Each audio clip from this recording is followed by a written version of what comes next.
Hormuz প্রণালীতে একটি তেলবাহী ট্যাংকারে আত্মঘাতী drone হামলার ঘটনা ঘটেছে। শনিবার সকালে ট্যাংকারটি লক্ষ্য করে হামলা চালানো হয় বলে জানিয়েছে ইরানের ইসলামিক রেভলিউশনারি গার্ড কর্পস আইআরসিজি। ইরানি বার্তা সংস্থা তাসনিম নিউজ এজেন্সির খবরে বলা হয়, আইআরসিজির জনসংযোগ দপ্তর ৭ মার্চ এক বিবৃতিতে এই তথ্য জানিয়েছে। হামলার শিকার ট্যাংকারটির নাম প্রিমা অয়েল ট্যাংকার।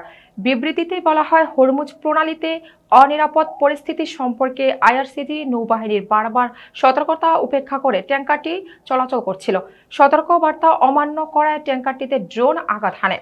আইআরসিজি জানায়, যুক্তরাষ্ট্রের সামরিক অগ্রাসনের কারণে টানা অষ্টম দিনের মতো কৌশলগত হরমুজ প্রণালী তাদের নিয়ন্ত্রণে রয়েছে। আইআরসিজি আরও জানিয়েছে, ইরানের দৃষ্টিতে শত্রু দেশগুলোর সঙ্গে সংশ্লিষ্ট তেলবাহী ট্যাংকার ও বাণিজ্যিক জাহাজকে হরমুজ প্রণালী দিয়ে চলাচলের অনুমতি দেওয়া হচ্ছে না।